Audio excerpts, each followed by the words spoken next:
Tom and Jack for Monday morning. It's a more accurate representation of how cold it is in the northeast of England if you look at Jack's screen right now, who is basically wrapped up like he's about to enter a winter wonderland. Are you well, sir? I'm all right, Tom. It's very cold. It's very cold, actually. It's very cold. But I looked outside. I was like, wow, it's really cold. All the snow's gone. So I don't understand what's going on. There's a little bit of snow from what I can see here. I'm just thinking about the snowman that I'm not allowed to make as a result of social distancing. But that's Could you not fine. make it as part of your daily exercise? Is that still a thing? As long as I kept moving with it, but then I then have to stand 2 meters apart from the snowman at the end. Oh, the snowman's a real person. I think that's how it works. Yeah, okay, fair enough. Alec Jones told me. Here is your wrestling news. A former WWE Champion is returning this month. Nick Jackson has revealed details of his COVID battle. And what does the future hold for New Japan's Jay White? We have an update in a little bit. We start with the news of a former WWE Champion returning this month. I always smile when I have to remember that this person is a former WWE Champion. Who is it, Jack? It's Jinder Mahal, Tom. Jinder Mahal is returning as part of a new WWE special, which is kind of like NXT India, but it's not called NXT India. Have I got that? Is that accurate? The WWE Superstar Spectacle is what this is called. January the 26th it will air. And a lot of people are saying that this is going to be the lead-in to NXT India, which was talked about a couple of weeks ago here on this very news channel, something that is very much around the corner. And Jinder Mahal has been all over the advertising for this special, among some other people, right, Jack? Yes, there's been various different people involved, including, well, as you say, primarily shots of Jinder Mahal, also the Singh brothers, Indus Sher, Govinda Singh, Jeet Rama, and Kavita Devi. And yeah, as you mentioned, it seems like this is going to be, I guess, kind of like the UK Championship tournament was, the first one, and then it led towards NXT UK. The problem is, you know, I mean, I've heard of all of those people, but aside from the Singh brothers and Jinder Mahal, we haven't seen not even really Indus Sher, much of them.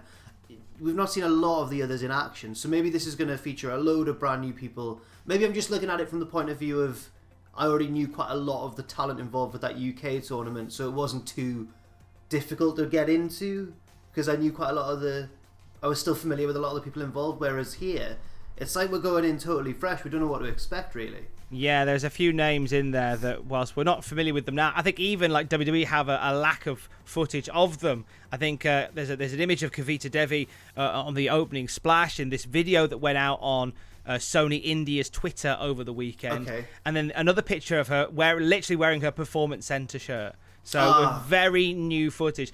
So this trailer that went out, which I alluded to then on Sony India's Twitter, says that this show is going to go live on Tuesday, January the 26th on Sony 10.1 and Sony 10.3, the same day as Indian Republic Day. And Jinder Mahal very heavily featured in this trailer. He's no doubt going to be the focal point of this promotion to start with, isn't he? Yes, he absolutely seems to be anyway. But he's not the only person who I'd suggest is a key figure in this, because Jeff Jarrett is reported to be the executive producer of the project, possibly due to his background with Impact, where as TNA they obviously used to run shows as Ring Ka King over in India, and lots of mad stuff happened over there. I think it's fair to say the storylines were something else. Yes, it was crazy. It was actually very fun.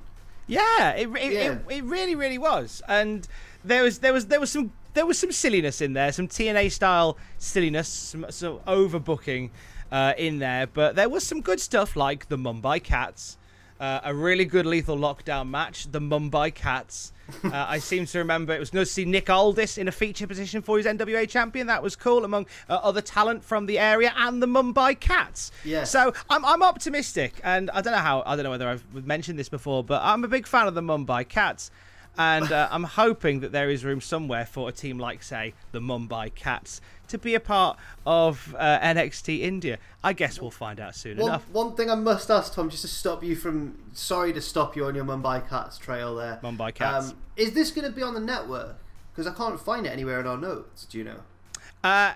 All we know is it says hashtag stay tuned, hashtag India on the WWE's Twitter about it. But I would imagine that this will be featured on the WWE Network. If not on the same day that it goes live on Sony 10.1, 10.3, shortly afterwards, Mumbai Cats. I can probably see it. I wouldn't be surprised if they host it both at the same time. Like, put them both on at the same time. But we will see. Intrigued by this. I think if you could be a company that can expand Mumbai Cats into another territory during COVID-19, you're probably doing all right, you know. So it's being reported as going out live on Sony 10.1 and 10.3 on Tuesday, January 26th. But in the taping schedule for WWE, January 22nd is listed as a date for an India special. That's on the internal calendar for WWE. So it may not be live. It looks like it might be something that is taped on the 22nd. When we know more about it, we'll Mumbai Cats you more about it as well. Jinder Mahal set to be a part. Who haven't seen much of Mahal for a while. I think last time we saw Jinder Mahal on WWE TV was when Raw was coming out of the Performance Center. Wow, and right. They were teasing something with him and Iron Drew. So he's a good figure to have as part of something like this. And when we know more about Mumbai Cats, we'll let you know more. Moving on to AEW. Nick Jackson, very candidly speaking over the weekend about his struggle with COVID-19. Isn't that right, Jack?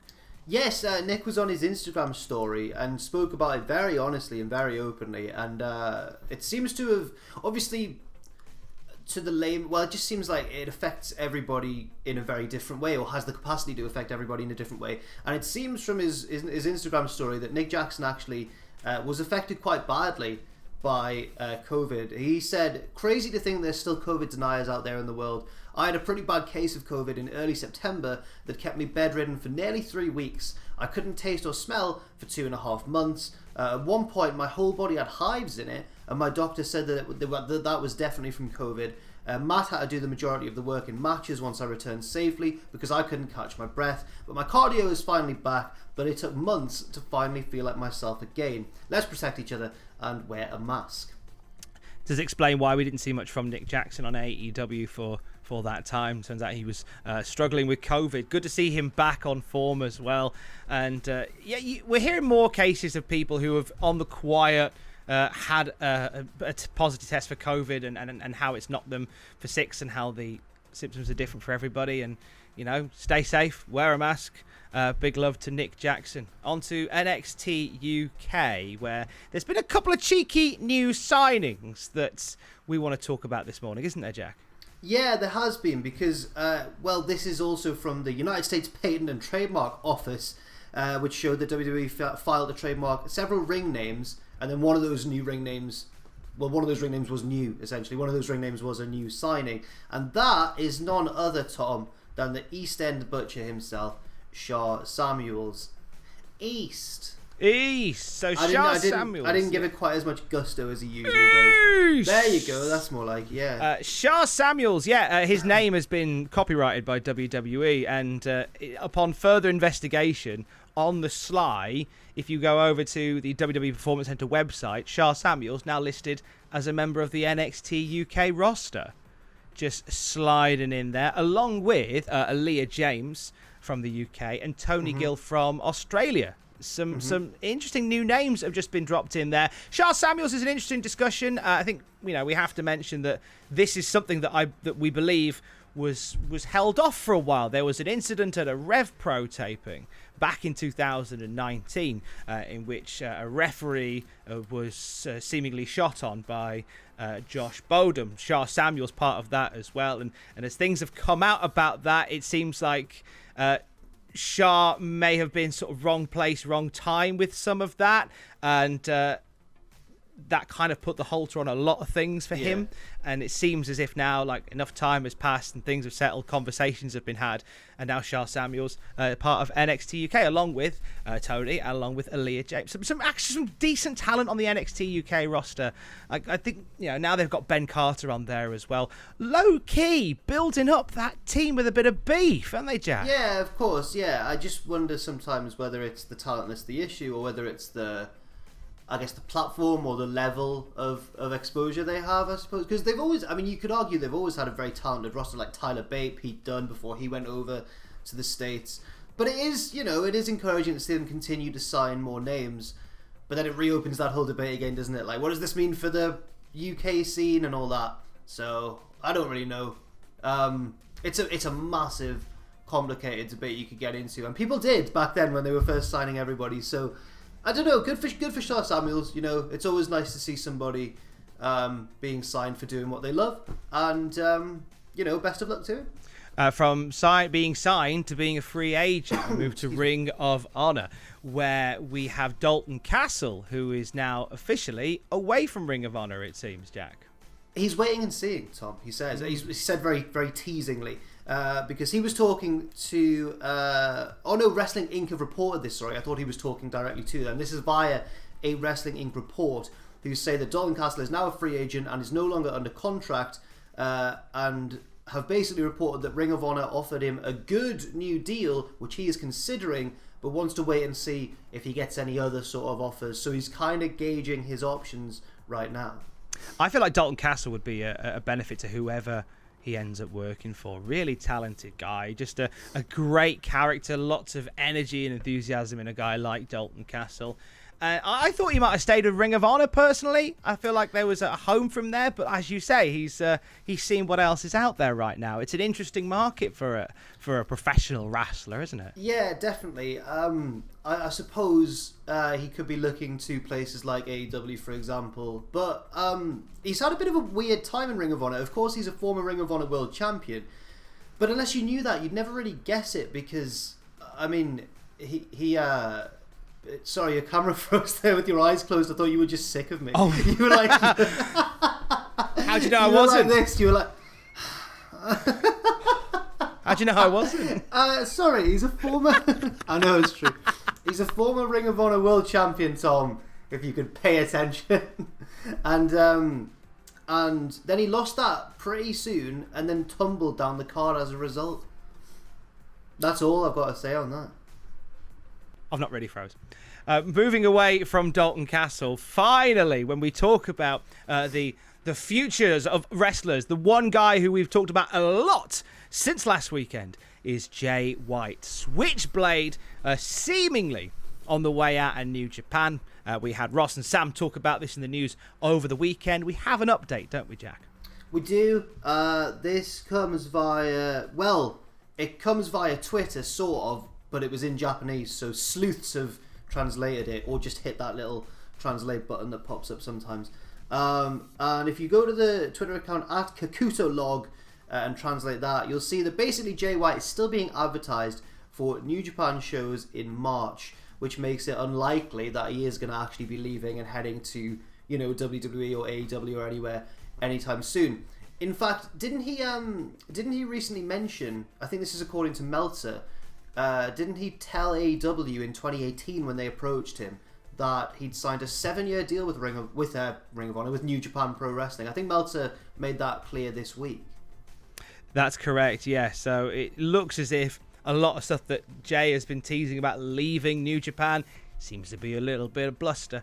And at least for the time being, if you're judging by the fact they're advertising him for future shows, discussions that he's had with AEW in previous, I think he's sticking around in New Japan. Yeah, I feel like he's at his absolute best there as well. I was just about to say, when he announced, or when it became clear that he might be leaving and we didn't know whether it was a storyline or not, a lot of people were very horrified because he seems to have really maximised his potential in New Japan. This seems to be very much the place for him. And I've just noticed that tweet that I was trying to delicately explain about translation and stuff actually just has an image attached to it. So you can just go and look at the picture of the advert instead. You'll be fine. You can find that on the Cultaholic Twitter account. Cultaholic Twitter account. You'll find it there. So Switchblade sticking around.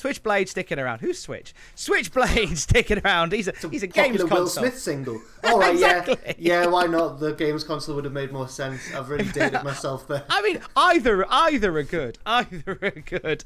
To be honest with you, with someone like that, in the free market, it would make for a very interesting time for professional wrestling. And genuinely, and I say this without hyperbole, I think that the winning promotion, if you're going to say winning, WWE, AEW, heck, Impact, New Japan, the winning promotion would be the one that signs on the dotted line with Mumbai Cats. Okay, yeah. Yep. Stay safe, Mumbai Cats.